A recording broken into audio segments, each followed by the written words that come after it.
Y quiero invitarles a que abran su Biblia en el Antiguo Testamento, en Isaías capítulo 2, versículo 1 al 3. No voy a estar predicando acerca de este pasaje de Isaías, pero quiero solamente extraer un pensamiento que nos enseña las Escrituras acerca del plan de Dios para las naciones, para los hombres. Isaías capítulo 2, versículo 1 al 3. Quiero que me acompañen todos. Y dice el profeta Isaías: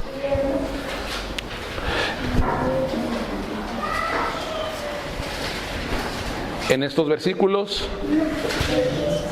lo que vio Isaías, hijo de Amós, acerca de Judá y de Jerusalén. Acontecerá en lo postrero de los tiempos que será confirmado el monte de la casa de Jehová como cabeza de los montes, y será exaltado sobre los collados, y correrán a él todas las naciones. Y vendrán muchos pueblos y dirán: venid y subamos al monte de Jehová, a la casa de Dios de Jacob, y nos enseñará sus caminos, y caminaremos por sus sendas, porque de Sión saldrá la ley, y de Jerusalén la palabra de Dios. Dentro de los planes de Dios está que la salvación de Él se extienda a todos los hombres, a todos los rincones de la tierra. Esta era o es una profecía del Antiguo Testamento, y que algún día, hermanos, pues va a tener su cumplimiento final. El día en que vendrán muchos pueblos y naciones y subirán a la casa de Dios, y Dios enseñará sus caminos, y las naciones caminarán por sus sendas, y Jehová será exaltado sobre todos los collados, y Jehová será digno, y Jehová será glorificado. Estamos en ese proceso todavía.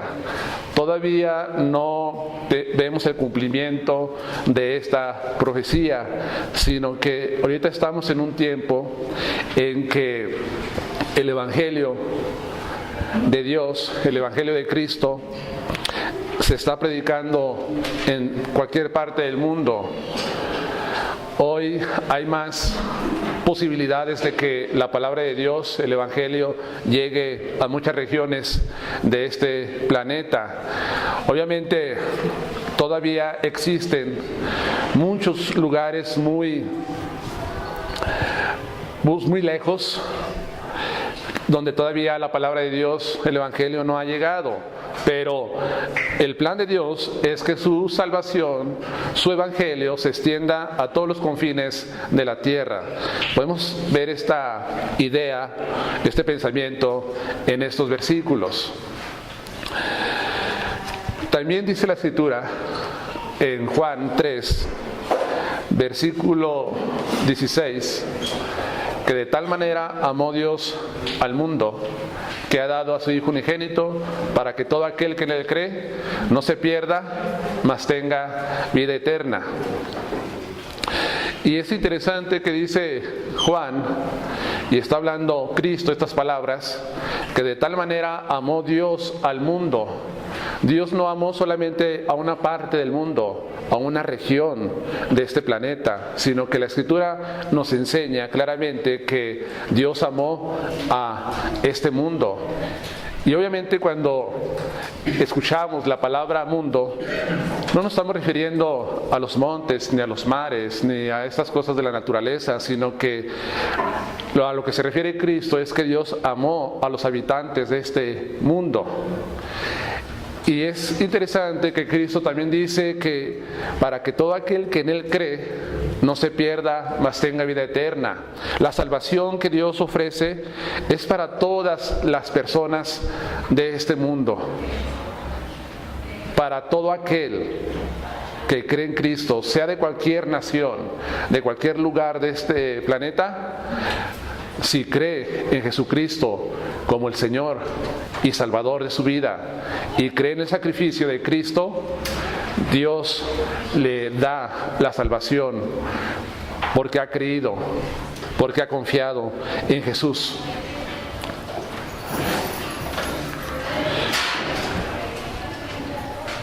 Ahora, también las Escrituras enseñan que dentro del plan de Dios es que los gentiles iban a ser incluidos en una sociedad nueva junto con judíos.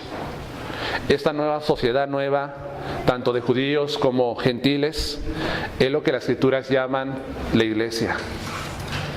En Efesios 2, versículo 13, dice la palabra: pero ahora en Cristo Jesús, vosotros que en otro tiempo estabais lejos, habéis sido hechos cercanos por la sangre de Cristo, porque Él es nuestra paz, que de ambos pueblos hizo uno, derribando la pared intermedia de separación, aboliendo en su carne las enemistades de la ley de los mandamientos expresados en ordenanzas, para crear en sí mismo de los dos un solo y nuevo hombre, haciendo la paz, y mediante la cruz reconciliar con Dios a ambos en un solo cuerpo, matando en ellas las enemistades.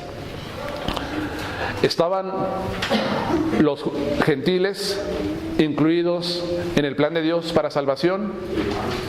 Y quiero que entiendan a lo que cuando digo gentiles, me refiero prácticamente a las personas que no son parte del pueblo judío, que no son parte de la raza judía. Todas las naciones alrededor se consideran gentiles. Todos ellos están dentro de ese plan. Estamos dentro del plan de Dios, de acuerdo a lo que dice aquí el apóstol Pablo escribiendo esta carta de los Efesios. Ahora, esto, que las naciones, que los gentiles iban a ser parte del pueblo de Dios en una nueva sociedad que se llama la iglesia, era algo que los judíos no entendían en el Antiguo Testamento. Y aun cuando inició la iglesia, al principio, que lo vemos en el libro de los Hechos, ellos no tenían un entendimiento claro acerca de la inclusión que Dios hacía a la iglesia de los gentiles. Para ellos era un misterio. Y la misma Escritura nos dice aquí en Efesios 3, versículo 5, misterio que en otras generaciones no se dio a conocer a los hijos de los hombres, como ahora es revelado a sus santos apóstoles y profetas por el Espíritu. ¿Cuál era ese misterio que dice Pablo? Un misterio que estaba oculto desde los siglos pasados y que ahora había sido revelado a los apóstoles y profetas por el Espíritu Santo.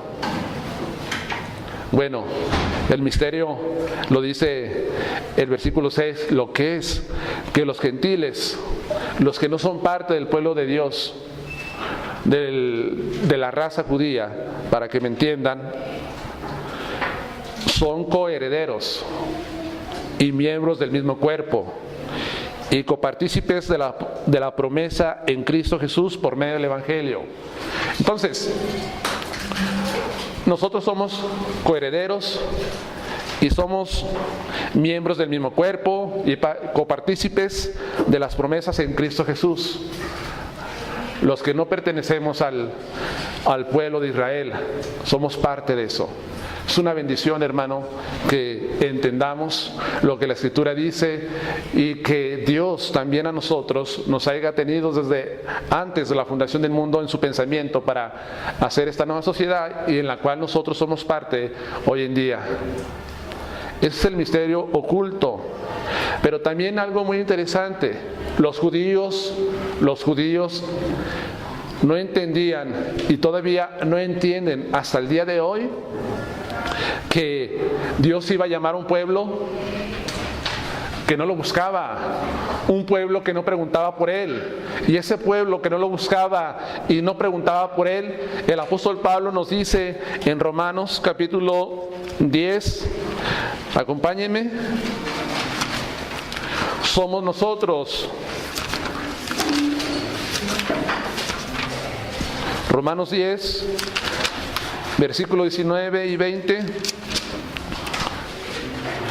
También digo, ¿no ha conocido esto Israel?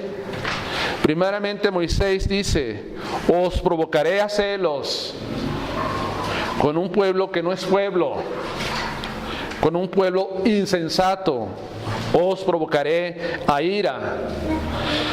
E Isaías dice resueltamente, fui hallado de los que no me buscaban, me manifesté a los que no preguntaban por mí.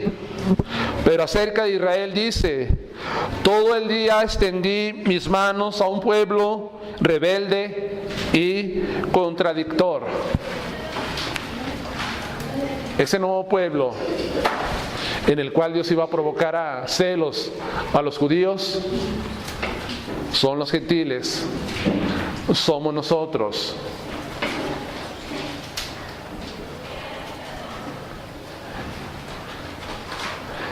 Los judíos están hoy en día bajo un acto judicial, bajo un juicio de Dios. Tú le predicas el evangelio a un judío o vas allá, ellos no creen en el Mesías, ellos no creen en la iglesia, no creen en el cristianismo. ¿Por qué? Porque están bajo un juicio a los que Dios ha dado sobre ellos. Ese juicio de que ellos no pueden aceptar y no pueden tolerar que los pueblos de las naciones estén dentro del plan de Dios y que Dios los incluya para salvación y que Dios les extienda también su gracia, su misericordia y su perdón. No lo creen ellos ahora. También no lo creían en el primer siglo, como ahora. Entonces quiero que entiendas claramente, hermano, hermana, que Dios extiende su salvación sobre todos los hombres de todos los rincones de la tierra. Esa es la razón por la cual se mandan misioneros a diferentes partes del mundo. ¿Cuál es la intención? ¿Cuál es lo que motiva a ir? Que los demás pueblos escuchen de la salvación de Dios. Entonces, cuando nosotros entendemos esta verdad, debemos de asumir de antemano que nosotros tenemos que tener una visión global. Tenemos que tener una visión global acerca de la evangelización de las personas. ¿Por qué? Porque es la visión de Dios. Porque es el plan de Dios, esa visión.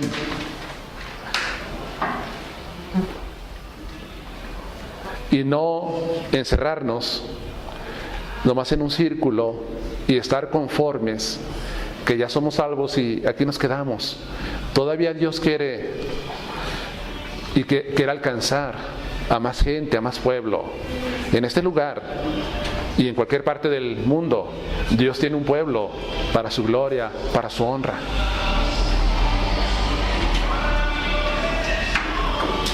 Hoy en este día nosotros debemos de estar agradecidos con el Señor porque gracias a esa visión que Él tiene y a ese plan, estamos aquí reunidos hoy, en esta mañana.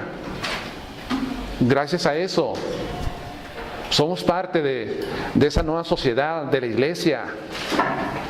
No importa aquí la condición social, la condición de razas, de nación, de pueblos, somos la iglesia del Señor. Y es un motivo muy grande para alabar y glorificar al Señor. Escuchamos aquí, ahorita, que con tu sangre has comprado gente de todo pueblo, de toda nación, de toda lengua. El Señor ha comprado gente de todo pueblo, de toda nación y lengua. ¿Estamos incluidos nosotros en ese plan? Claro que sí, hermanos. Ahora sí quiero que me acompañes a Hechos 10. Y este es un momento muy importante dentro de la iglesia, porque hasta ahorita la iglesia en Jerusalén estaba compuesta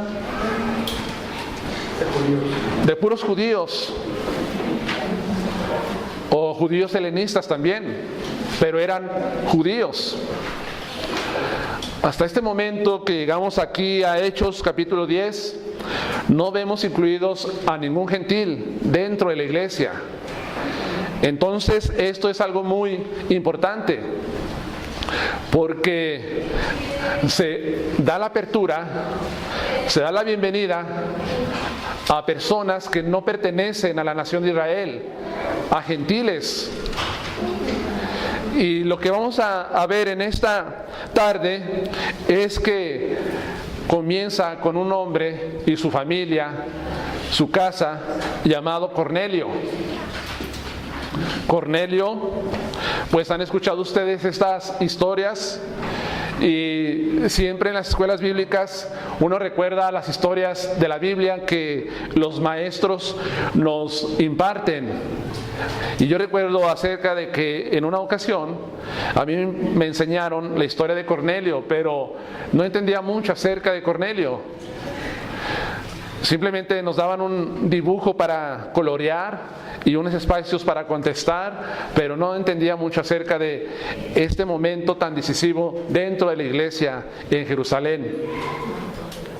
Pero ahora, pues entendemos un poco más acerca de lo que significa este evento, esta historia verdadera de Hechos 10, que habla acerca de Cornelio. Cornelio es el primer gentil, junto con su casa, que es incluido a esta nueva sociedad, a la iglesia. ¿Iba a ser fácil para él? ¿Era fácil para la iglesia? No era fácil para la iglesia, porque existían muchos prejuicios raciales entre los judíos. Ellos menospreciaban a las personas que no eran de su raza, y era difícil tener a un gentil sentado al lado y estar los dos teniendo esa misma comunión y compartiendo la adoración hacia Dios, ambos. No era algo sencillo. Siempre existen prejuicios en nosotros que debemos de estar eliminando y quitando en nuestras vidas.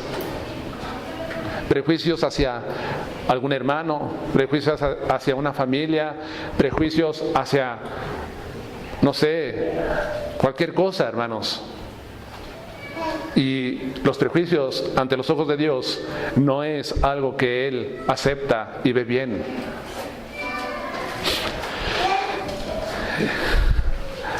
Vamos a ver la conversión de Cornelio.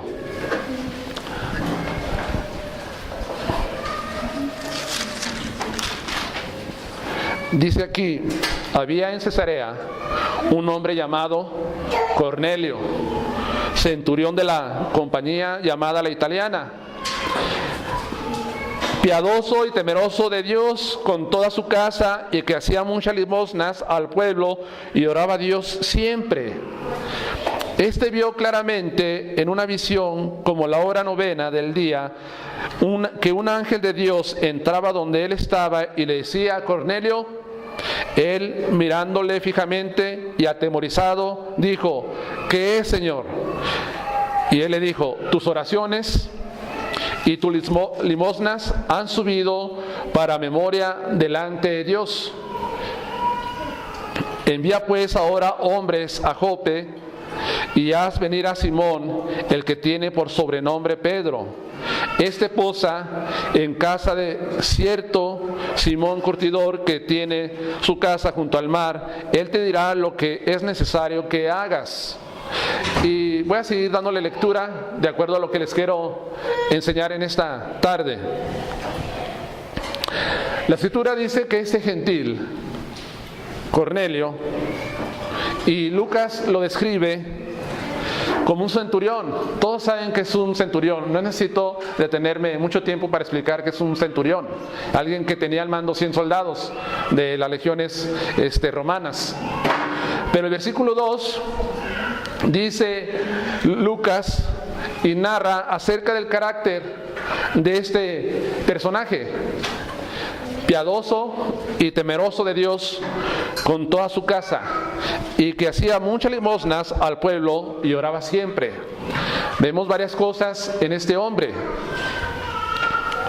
Dice que era un hombre lleno de generosidad hacia el pueblo, que es un hombre temeroso de Dios con toda su casa y un hombre piadoso. Eso es lo que es este Cornelio.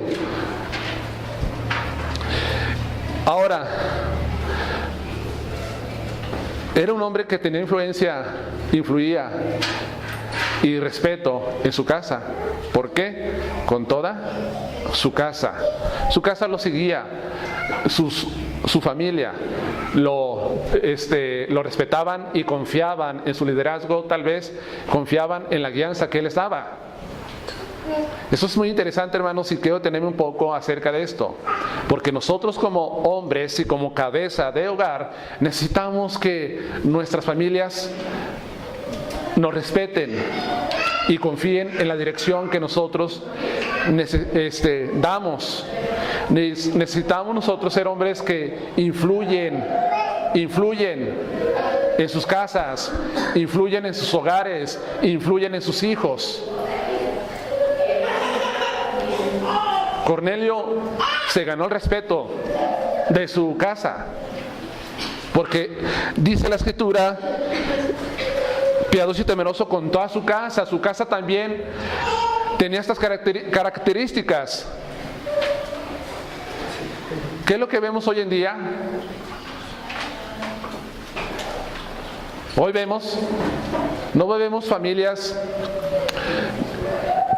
íntegras, en el sentido de que estén integrados todos los miembros de las familias alabando y buscando a Dios. No lo vemos así. Vemos que quien busca a Dios es la esposa y 2 hijos solamente, y el esposo y 2 hijos no buscan para nada a Dios. O vemos que el esposo busca a Dios y la esposa no busca al Señor, y los hijos. Entonces no se ve que las familias estén buscando al Señor o estén sirviendo todos como una unidad hacia el servicio a Dios. No lo vemos así.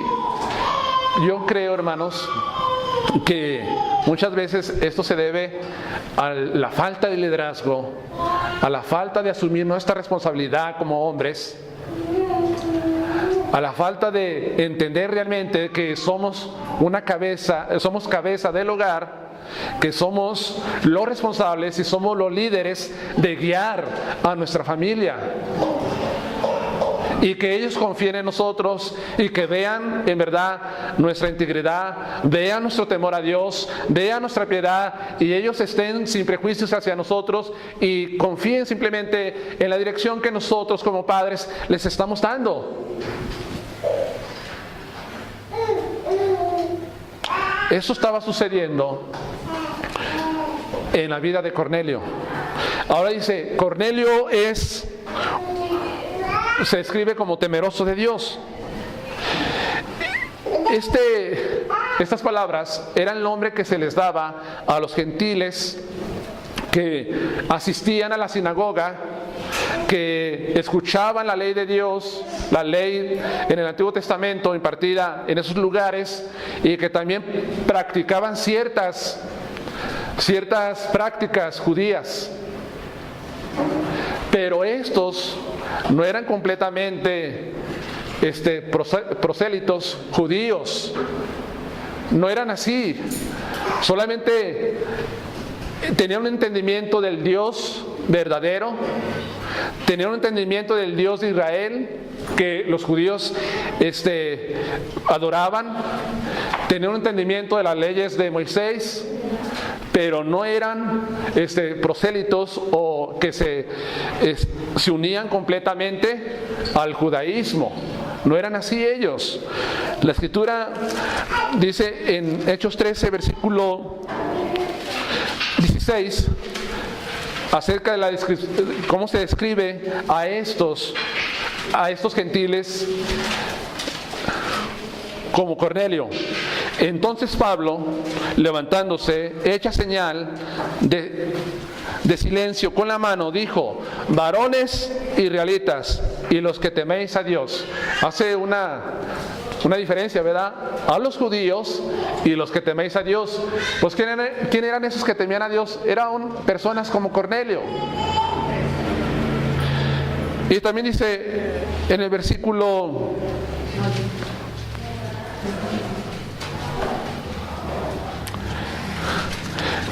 aquí mismo, el versículo 26.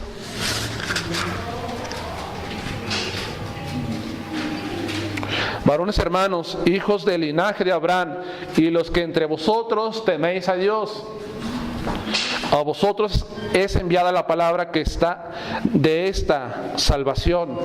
Entonces Cornelio era alguien así, y quiero ilustrarlo aquí. No era completamente un gentil que abrazaba la circuncisión, se circuncidaba y se hacía un prosélito, lo vuelvo a repetir, judío, que abrazaba todas las tradiciones y todas las prácticas judías. Solamente era alguien que de una manera parcial seguía el judaísmo. Es como a hoy, hermanos. Es como los simpatizantes hoy en día de la iglesia, para entenderlo. Hay personas y que Dios quiere salvar, y que Dios quiere mostrar gracia, y que Dios quiere mostrar perdón, que solamente simpatizan con el cristianismo. Les gusta lo que se hace en las iglesias cristianas.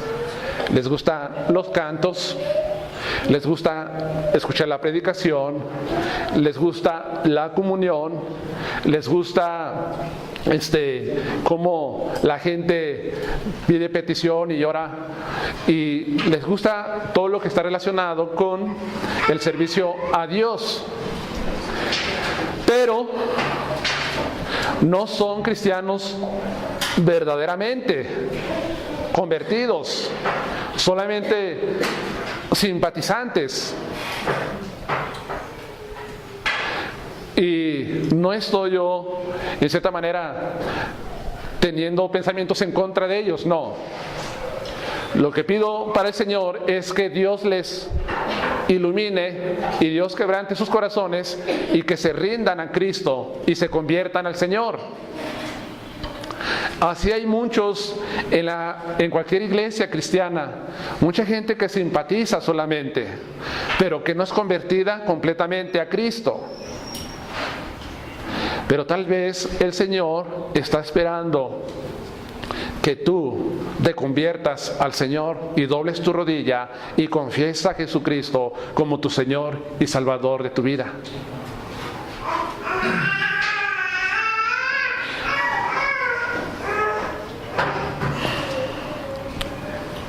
Cornelio era semejante así, para que lo entendamos, a un simpatizante dentro de la iglesia hoy en día. Obviamente él en el judaísmo. Cornelio es descrito por Lucas como piadoso y temeroso de Dios, pero él no era una persona salva.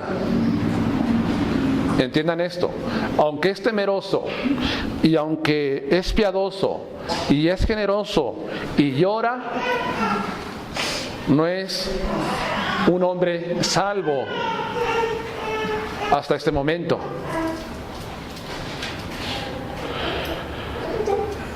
Él vivía de acuerdo a la luz que tenía de las Escrituras.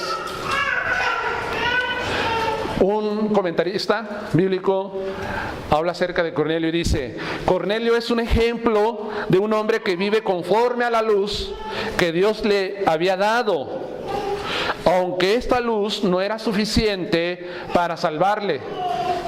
Dios aseguró que recibiese la adicional luz del Evangelio para salvarle.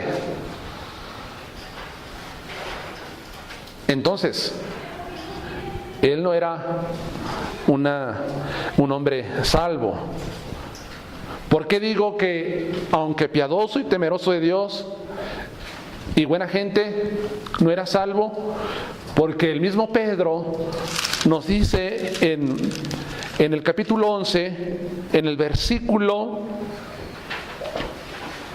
14, vayan conmigo, Hechos 11, versículo 14, está Pedro dando testimonio a la iglesia en Jerusalén de lo que había sucedido en la casa de Cornelio, y él dice: Él te hablará palabras. O sea, recordando la plática que tuvo con Cornelio, que este Pedro le iba a hablar palabras por las cuales serás salvo. Note esa palabra, serás salvo. No eras salvo en ese momento. No eras salvo. Tú y toda tu casa. Entonces tenemos que entender claramente lo que la Escritura enseña, porque después nos confundimos y estamos pensando que hay personas que son salvas dentro, más bien son salvas en otros lugares y que no pertenecen o no han creído en Cristo Jesús. Ahorita voy a explicar eso. Y también, ¿saben por qué no es salvo este Cornelio en este momento? Porque la Escritura dice en Efesios capítulo 2, versículo 8 y 9. ¿Qué dice Efesios capítulo 2, versículo 8 y 9? No por obras. ¿Para qué? Para que nadie se gloríe, nadie se exalte, nadie se llene de vanagloria y presunción delante de Dios y de los demás a través de sus obras. Cornelio, aunque tenía esta característica de ser generoso, lleno de obras, no era salvo. ¿Cuántas personas conocemos que son como Cornelio? Que tienen un buen carácter y son generosos, que viven su religión y se encomiendan a Dios y hacen muchas cosas y le agradecen a Dios, pero sin embargo no son salvas. Quiero aclarar aquí una pregunta que muchas veces nos preguntan: hermano, o les dicen, o hermana, dentro de los grupos religiosos que hay aquí en este mundo, ya sea un católico, ya sea un testigo de Jehová, sea un mormón, lo que ustedes quieran,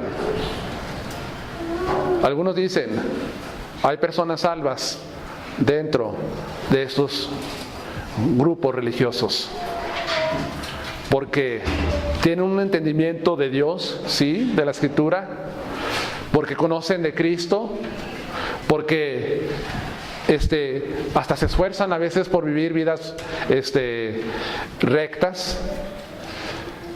¿Qué de ellos son salvos?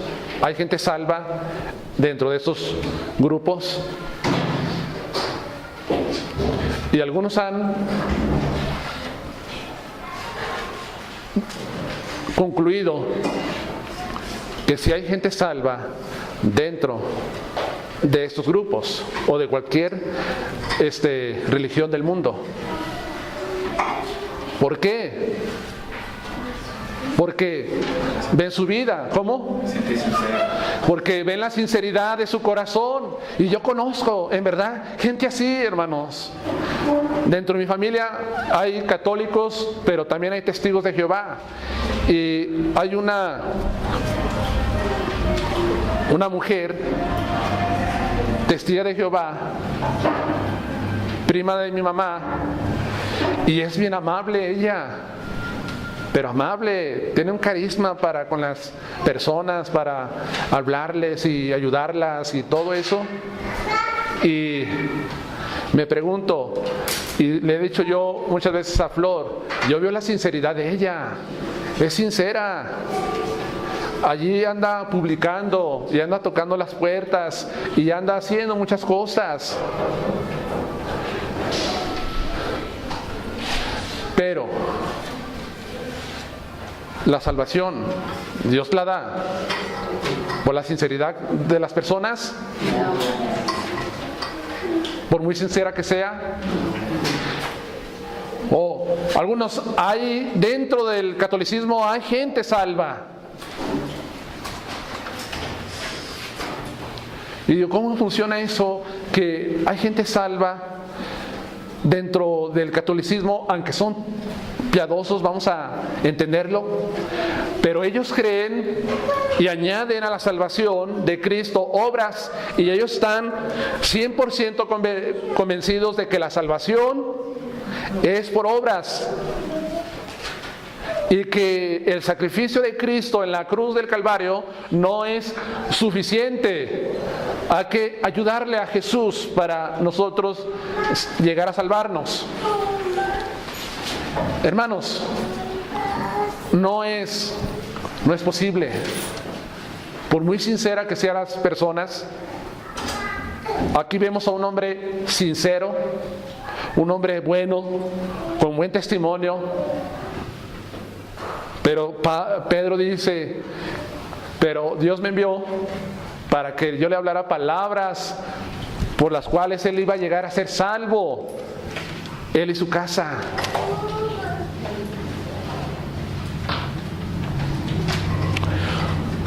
Hermanos, solemos pensar que los únicos que en verdad necesitan escuchar el Evangelio es la gente más vil, más pecadora. Pero, sin embargo, personas que parecen las más piadosas y las más buenas, quiero decirles que también necesitan, e igual que los demás, el Evangelio.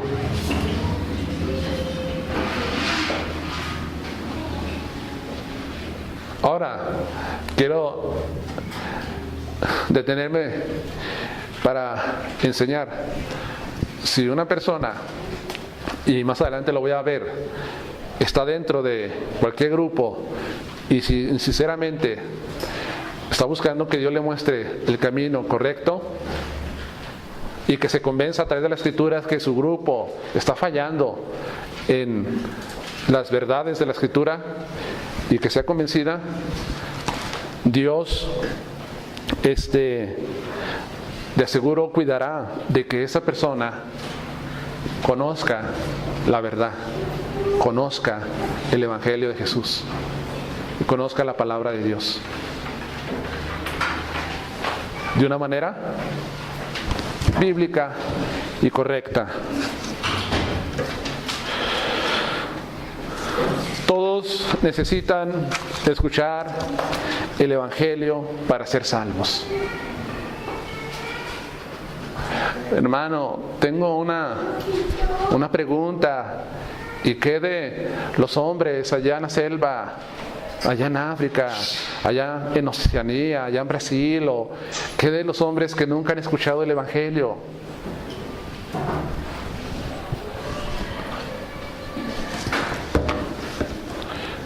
¿Cómo podemos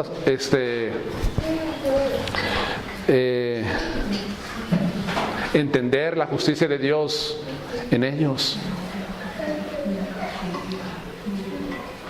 Bueno, cuando alguien no ha escuchado el Evangelio de Cristo, no hay salvación. No hay salvación. ¿Recuerdas, Josué, que una vez un hermano de África nos hizo esa pregunta cuando estuvimos impartiendo el curso de evangelismo allá en una iglesia? Pero ¿cómo? O sea, ¿cómo es posible que van a dejar fuera a mucha gente? Le digo, cuando hay gente o hay un grupo, o hay una etnia, hay una tribu, o hay alguien que desea conocer en verdad a Dios, Dios va a suplir esa necesidad y de seguro que enviará a un misionero o a varios misioneros para que conozcan y llegue la luz del Evangelio a ellos.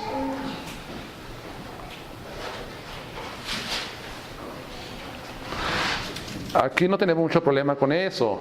¿Por qué? Porque la gente conoce. Estamos publicando el Evangelio en las plazas y aquí en este lugar y en las casas.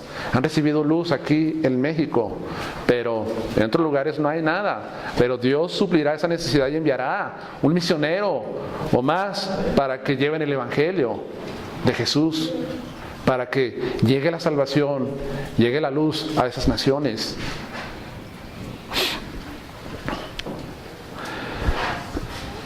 Dice la Escritura que Cornelio tuvo una visión, este gentil. ¿Y cuál era la visión? Que un ángel se le apareció y le dijo: tus oraciones y tus limosnas han subido en memoria de Dios. En ese momento Dios estaba preparando a Cornelio para que recibiera el mensaje por medio de Pedro, el apóstol, a los gentiles.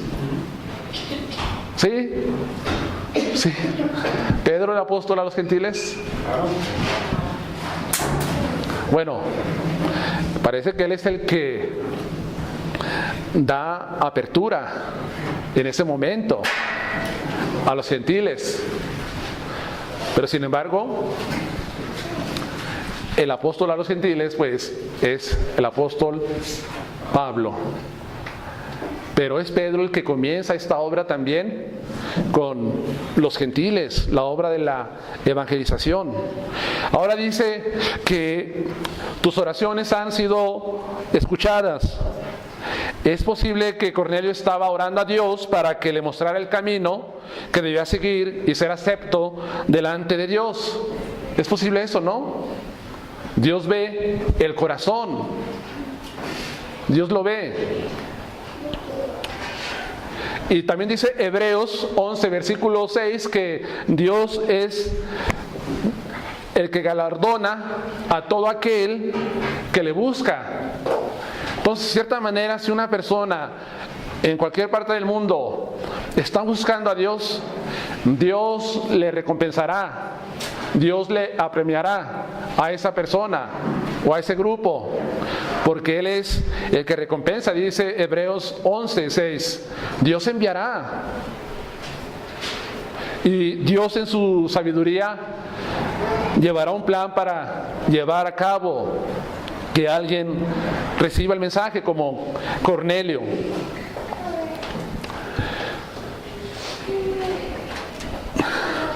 En el versículo 9 al 20, Pedro tiene una visión. Al día siguiente, mientras ellos iban por el camino y se acercaban a la ciudad, Pedro subió a la azotea para orar cerca de la hora sexta y tuvo gran hambre y quiso comer, pero mientras le preparaban algo, le sobrevino un éxtasis y vio el cielo abierto y que descendía algo semejante a un gran lienzo que atado de las cuatro puntas era bajado a tierra. Y le vino una voz: levántate, Pedro, mata y come. Entonces Pedro dijo: Señor, no, porque ninguna cosa común o inmunda he comido jamás. Volvió la voz a él la segunda vez: lo que Dios limpió, no lo llames tú común. Esto hizo 3 veces y aquel lienzo volvió a ser recogido en el cielo. Y mientras Pedro estaba perplejo dentro de sí sobre lo que significaría la visión que había visto, he aquí los hombres que habían sido enviados por Cornelio, los cuales, preguntando por la casa de Simón, llegaron a la puerta. Y llamando, preguntaron si moraba allí un Simón que tenía por sobrenombre Pedro. A Cornelio se le parece un ángel y Simón tiene una visión, Pedro. ¿Qué es lo que ve en la visión Pedro? Dice que subió a la azotea a orar. Y seguramente este Pedro estaba en ayuno, porque ya era la hora, ¿qué? Las 12 del día. Así es. A Cornelio se le apareció el ángel a la hora novena, a las 3 de la tarde. Y mientras le preparaban algo a Pedro, pues le viene esa visión. ¿Y qué es lo que ve el hermano Javier en esa visión? Un lienzo con toda clase de animales inmundos. Y no sé, y dice aquí que había cuadrúpedos terrestres y reptiles y aves del cielo. Y le vi una voz: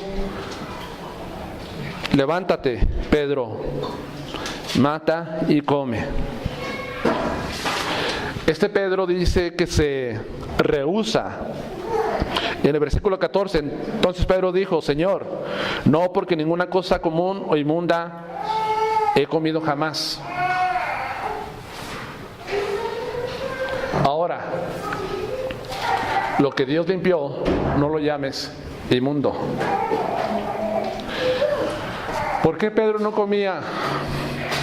No quería comer esta clase de animales. ¿Tenía hambre? Sí. Porque los judíos no comían o no comen ahora todavía animales inmundos porque la ley lo establecía, lo prohibía. Y a lo mejor alguien de aquí está preguntando: ¿y qué son animales inmundos, hermano? Pues Levíticos capítulo 11, que es el libro favorito de muchos en la lectura, y dice Levíticos 11, versículo 6, no le voy a dar lectura porque son casi 50 versículos, pero habló Jehová a Moisés y a Aarón diciéndoles: habla a los hijos de Israel y deciles: estos son los animales que comeréis de entre todos los animales que hay sobre la tierra. De entre los animales, todo lo que tiene pezuña hendida y que rumía, esto comeréis. Pero de los que rumían o que tienen pezuña, no comeréis esto: el camello. Versículo 5, el conejo. Versículo 6, la liebre. Versículo 7, el cerdo. Y muchos más. Esos son animales inmundos. Y aquí describe detalladamente lo que son animales inmundos. Entonces, dice aquí el hermano Josué que es el chicharrón. No era parte de la dieta alimenticia de los judíos, porque era inmundo. Los camarones, los mariscos, menos el pescado. La ley establecía que no podían comer estos alimentos, porque el comerlos es ir en contra de la ley, y era una decisión difícil para Pedro. Para Pedro era una decisión difícil comer estos animales. Quiero ilustrarlo de esta forma.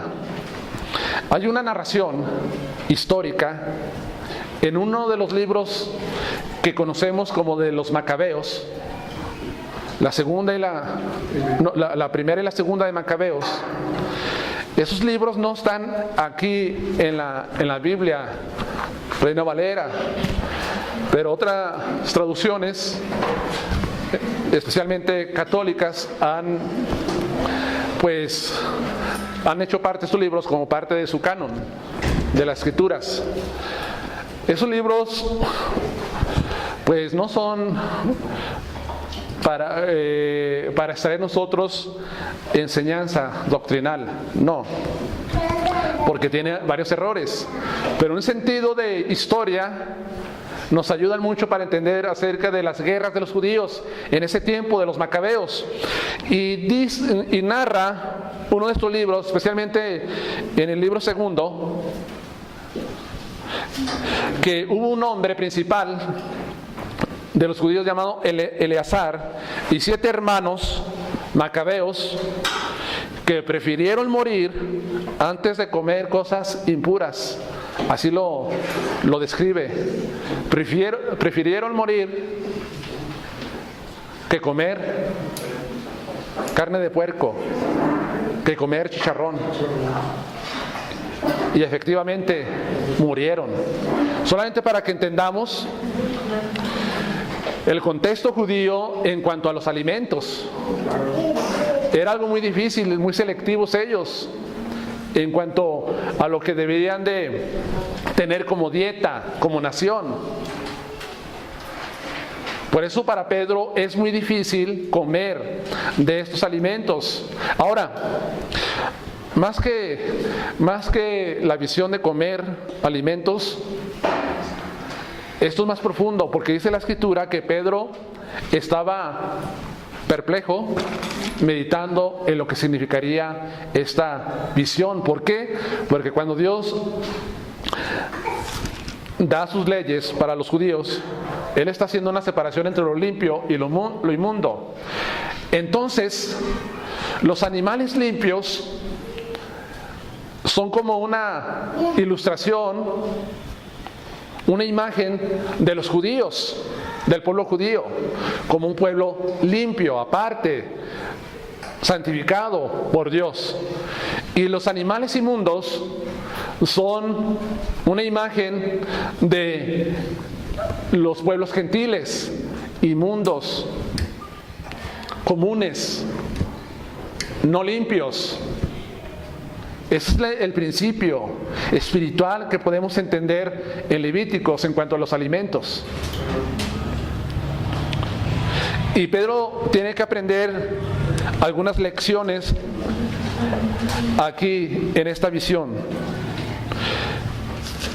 ¿Qué es lo que tenía que aprender Pedro? Número 1, Dios ha hecho limpio todos los alimentos. Queda abolida esa ley alimenticia. Dios ha hecho limpios todos los alimentos. Queda abolida esa ley alimenticia. Cada cultura tiene su dieta alimenticia. ¿De acuerdo? Cada cultura. Algunos tienen una dieta que a nosotros no nos gustaría comer. Y nosotros tenemos una dieta también que a otros no les gustaría comer. Pero en cuanto a eso, nadie puede juzgar a los demás si come camarones o si come puerco o si come camello. Nadie puede juzgar en esa forma. Y nadie nos puede imponer hoy en día, como muchos grupos lo hacen, que supuestamente son cristianos, que no comen cerdo. Yo no sé de dónde cómo han llegado a esa conclusión, que para nosotros los gentiles no debemos de comer puerco o chicharrón. Aquí dice la Escritura que con la visión Dios hizo limpios los alimentos.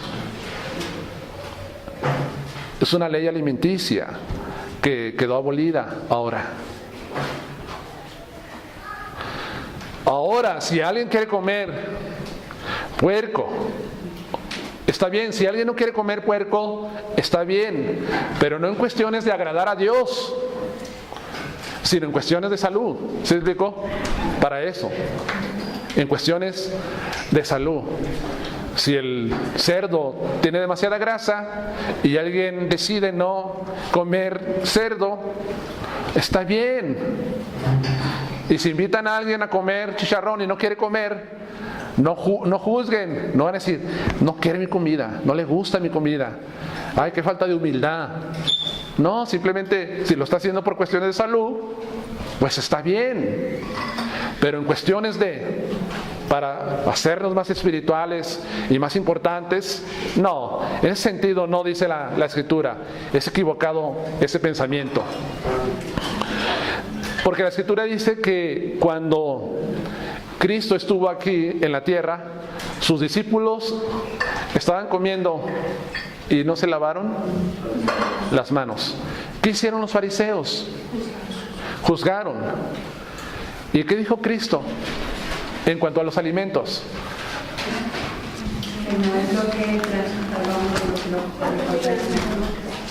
Que no es lo que entra al hombre lo que lo contamina. Pero si somos un poco más textuales, quiero darle lectura a Marcos 7, donde aparece el versículo 19.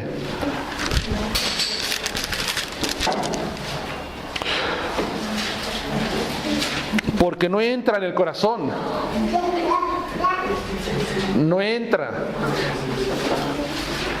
Bueno, no entra en el corazón, sino en el vientre y sale a la letrina. Esto decía, haciendo limpios todos los alimentos.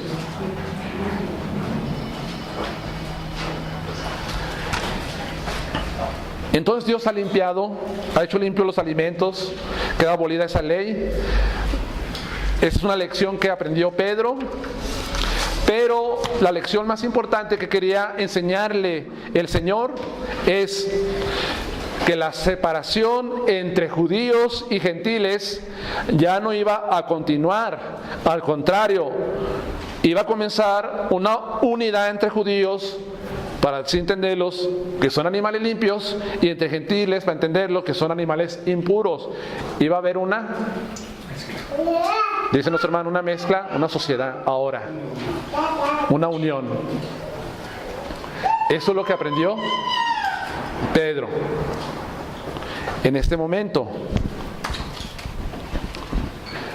¿Cómo me gustaría que la gente entendiera esto hoy en día?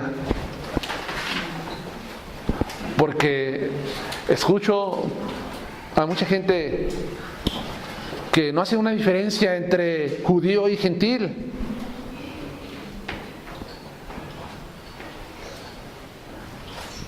Si yo llego con una persona que está en un grupo así, va a decir, es que tú eres cristiano y eres parte de la iglesia porque en verdad tú eres un judío. Y le digo, ¿cómo es que soy un judío? Si yo soy de aquí de Zacatecas, soy un mexicano. No, es que dentro de la dispersión se regaron por allá los judíos en todas partes del mundo y después hubo estuvieron allí naciendo en China, en México, en Brasil. Allí se levantaron judíos, aunque eran judíos pero nacieron allí, y si tú estás allí, eres judío y por eso te voy a cambiar el nombre. ¿Cómo vas a poner? Eso es ridículo, hermanos. En las Escrituras, si se entendiera el contexto de lo que enseña la palabra de Dios, aún genéticamente, el ADN de los judíos no es el mismo que yo tengo. Hay diferencias comprobadas a través de la ciencia, que es una mentira.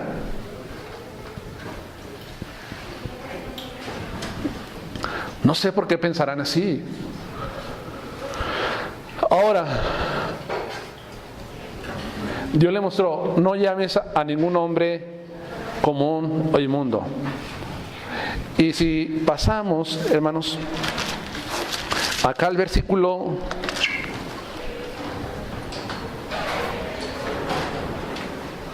al versículo 25, cuando Pedro entró, salió Cornelio a recibirle y postrándose a sus pies adoró. ¿Qué hizo Cornelio? Lo adoró. ¿Y qué pasó? Mas Pedro lo levantó diciendo: levántate, pues yo mismo también soy hombre. Hay gente que dice que hay unos sucesores de Pedro. Y la gente está besándole los pies y las manos. ¿Y por qué no siguen el ejemplo de Cornelio, de Pedro? Levántate, yo también soy hombre. Otras, en Apocalipsis, Juan hizo eso con un ángel. ¿Y qué dijo? Levántate, soy consiervo tuyo, adora a Dios, no a mí.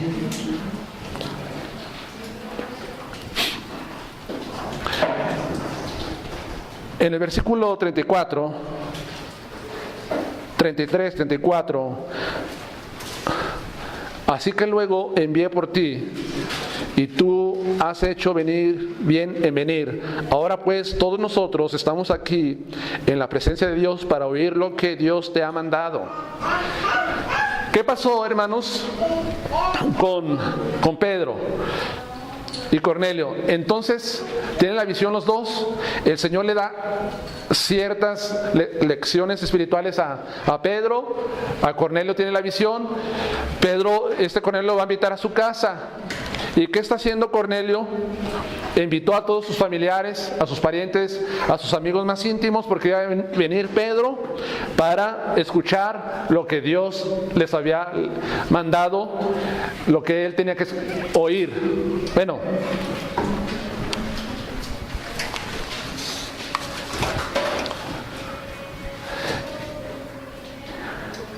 ellos estaban, por así decirlo, ansiosos de escuchar la palabra de Dios. Estaban ansiosos de escuchar la palabra de Dios. Santiago 1:21 dice que la palabra de Dios tiene que ser recibida con mansedumbre, de una manera mansa. Y ellos estaban esperando recibir así la palabra de Dios, Cornelio y su familia. Ahora,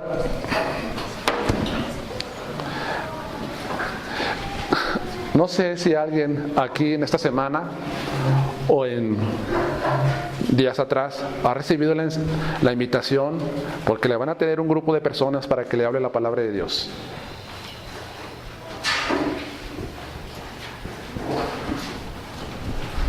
Y ya están allí para escuchar la palabra de Dios. Nosotros hemos estado en ocasiones con familias que se han reunido para escuchar todo la palabra de Dios, y pensamos inmediatamente en lo que sucedió con Pedro y Cornelio. Más adelante voy a hablar acerca de esto, de lo que hace Pedro cuando ya está la gente para escuchar la palabra de Dios. O tal vez aquí un hermano, una hermana te ha invitado: ven y háblale a mi familia, ven a hablarle a mis amigas, ven a hablarle a mis amigos. Ahorita voy a hablar algo acerca de eso. Bueno, versículo 34 dice: Dios no hace acepción de personas.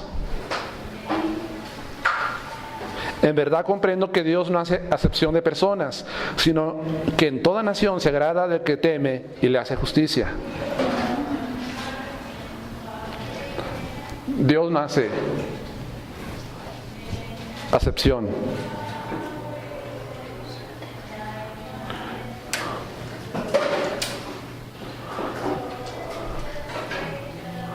¿Cómo podemos entender el texto que dice: sino que en toda nación se agrada del que le teme y hace justicia?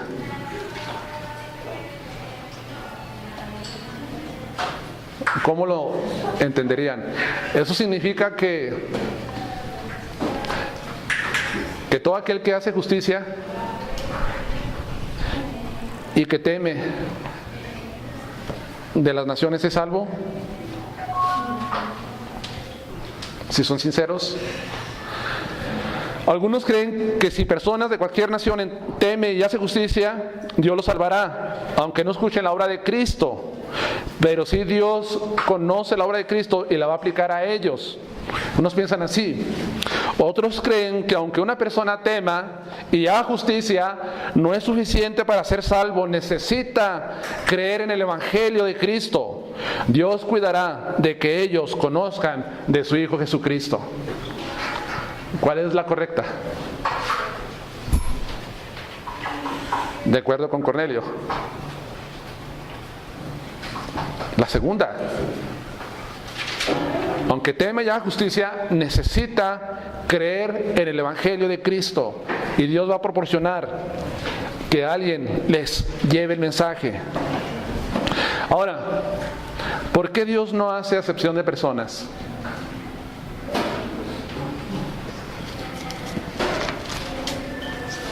¿Por qué cree, hermana Micaela?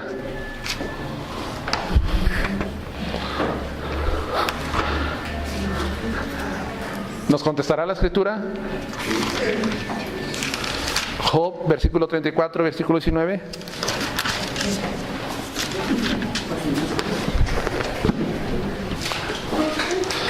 Job 34, versículo 19. Cuanto menos aquel que no hace acepción de personas, de príncipes, ni respeta más al rico que al pobre, porque todos, fíjese, ¿por qué no hace acepción de personas? Porque todos son obra de sus manos. Todos los hombres son creación de Dios, son obras de las manos de Dios. Por eso, porque todos los hombres llevan la imagen de Dios en su corazón. Todos los hombres, no hay ningún hombre que no lleve la imagen de Dios o que no sea obra de las manos de Dios. Por eso es que Dios no hace acepción de personas. Y hay más versículos: Romanos 2, versículo 11, Deuteronomio 10, 17, Primera de Pedro 1, 17 y Efesios 6, 9 nos habla que Dios no hace acepción de personas.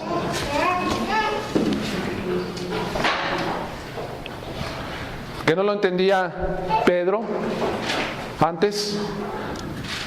Pedro estaba bajo ese contexto judío, muy tradicionalista, muy conservador. Ahora, hermanos,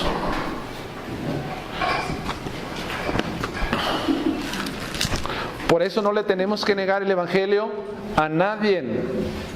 A nadie. Si Dios te pone a una persona rica enfrente, habla del Evangelio. Se está abriendo una puerta. Si Dios te pone a una persona indigente, habla del Evangelio. Todos merecen escuchar el Evangelio, porque para Dios no hay acepción de personas, sea el príncipe, sea el rey, como sea el campesino, sea el jornalero. Todos, hermanos, son iguales a los ojos de Dios, sea de cualquier nación, sea de cualquier pueblo. Todos son iguales ante sus ojos. No hay diferencia en ello. Y el Evangelio no es exclusivo solo para un grupo, reitero, para una sola cultura, es para todos. Pedro predicó el Evangelio. En el versículo 37 al 43 nos narra aquí Lucas que una vez que está Pedro en la casa de Cornelio, ¿qué hizo? Les predicó el Evangelio. Ahora,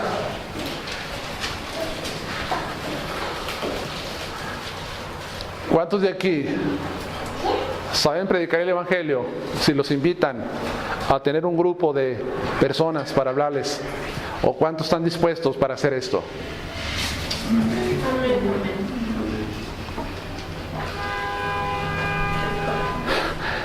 Ya hemos entendido, hermanos, que necesitamos predicar el Evangelio. No debe usted estar pensando: me están invitando y ¿qué voy a decir? ¿Qué voy a hablar? No sé nada. Aquí dice sencillamente lo que tenemos que hacer: predicar el Evangelio. ¿Y qué es el Evangelio?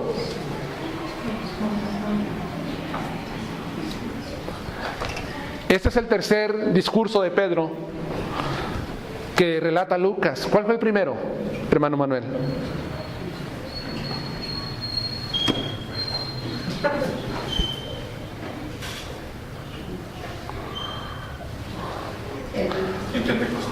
El Pentecostés. El segundo.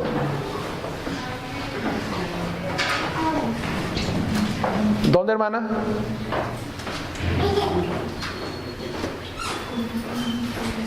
En el pórtico de Salomón. El tercero, aquí en la casa de Cornelio. Audiencias diferentes.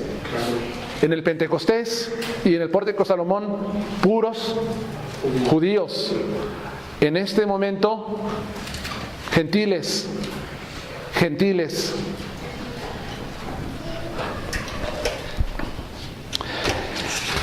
¿Y cuál es la esencia que les enseña que les predica Pedro a ellos?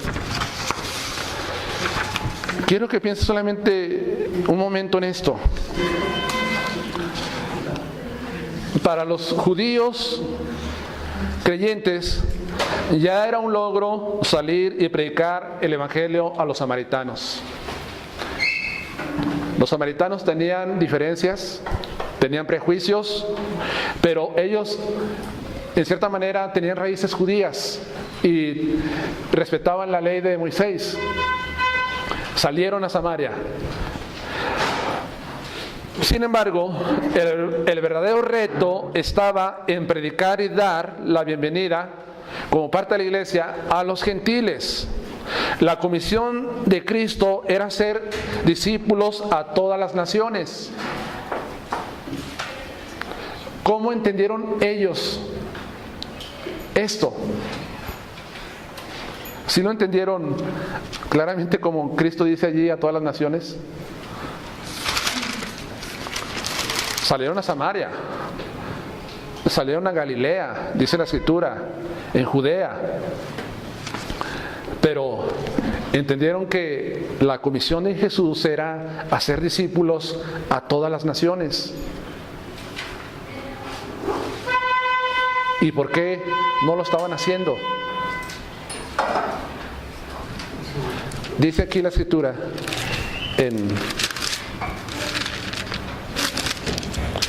en el capítulo 11, versículo 19. Ahora bien, los que habían sido esparcidos a causa de la persecución que hubo con motivo de Esteban, pasaron hasta Fenicia, Chipre y Antioquía, no hablando a nadie la palabra, sino solo a judíos.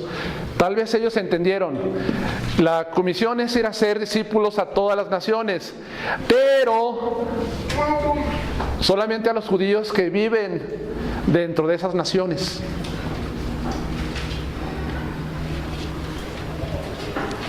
Y Jesús no enseñó eso. Solamente a judíos entre las naciones, sino a todos, a todas las culturas. Y está Pedro por tercera vez predicando el Evangelio. ¿Qué es la esencia de su predicación de Pedro? Del 38 al 42 vemos varias cosas. Rápidamente se lo va a enseñar lo que usted tiene que predicar cuando le inviten o lo inviten a compartir del Evangelio.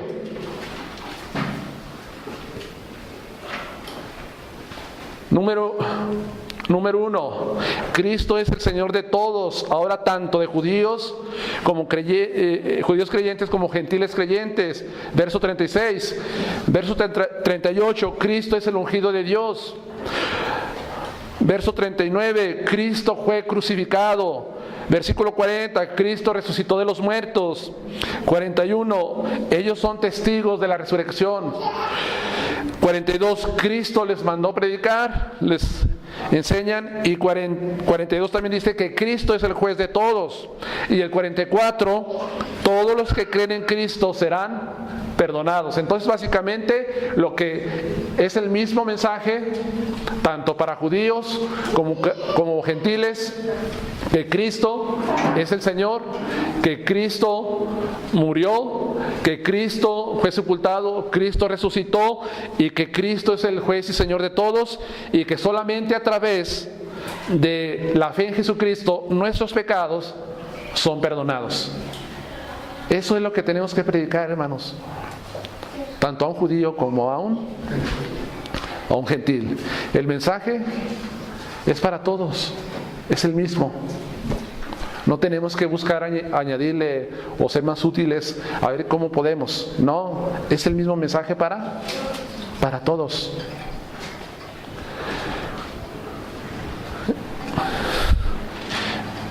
Y en el versículo 44 y 48 dice la Escritura: mientras aún hablaba Pedro estas palabras, el Espíritu Santo cayó sobre todos los que oían el discurso. Y los fieles de la circuncisión que habían venido con Pedro se quedaron atónitos de que también sobre los gentiles se derramase el don del Espíritu Santo, porque los oían hablar en lenguas y que magnificaban a Dios. Entonces respondió Pedro: ¿puede acaso alguno impedir el agua para que estos sean bautizados? Estos que han recibido el Espíritu Santo también como nosotros. Y mandó bautizarles en el nombre del Señor Jesús. Entonces le rogaron que se quedase por algunos días. Hemos estado viendo hasta este momento 10 capítulos de Hechos.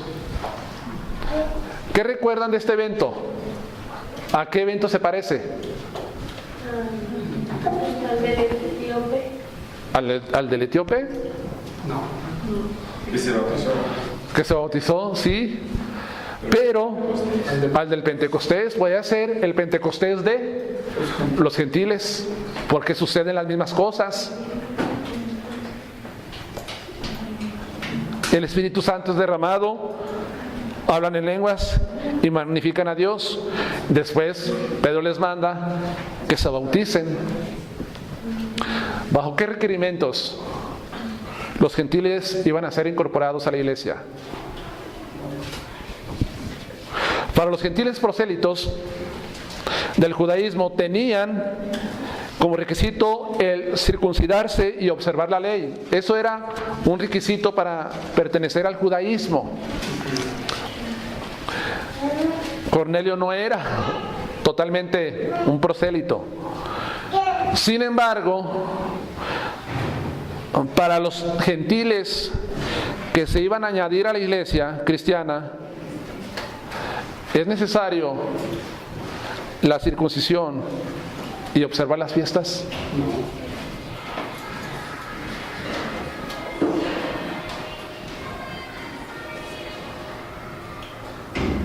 ¿Qué piensan? Entonces, ¿cuáles son los únicos requerimientos para ser parte de la iglesia de Cristo?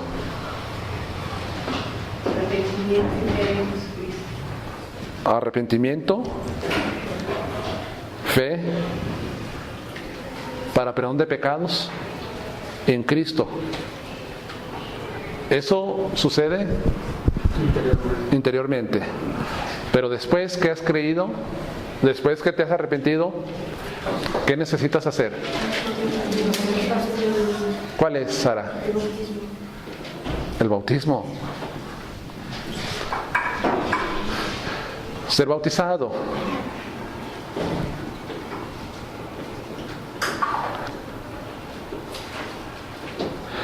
Todos los que creen se bautizan. Vamos a tener bautismos, hermanos. Y le damos gracias a Dios porque es una manifestación de que han creído, se han arrepentido y han confiado en Cristo para salvación, y ahora quieren hacer públicamente su fe ante todos a través del bautismo. Hermanos, termino. Y le vamos a dar continuidad a los hermanos que toque compartir, que fue muy difícil para algunos dentro de la iglesia el aceptar a gentiles como parte de la iglesia solamente a través de la fe y el bautismo en Jesús. Se ven problemas más adelante en la narración que hace Lucas. Pero Gálatas, termino.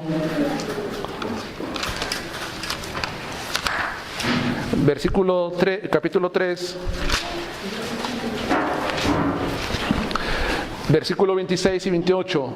Termino con estas palabras: porque todos sois hijos de Dios por la fe en Cristo Jesús.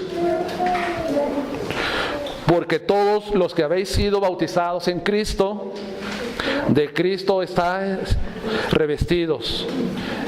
Y el 28 es precioso este pasaje.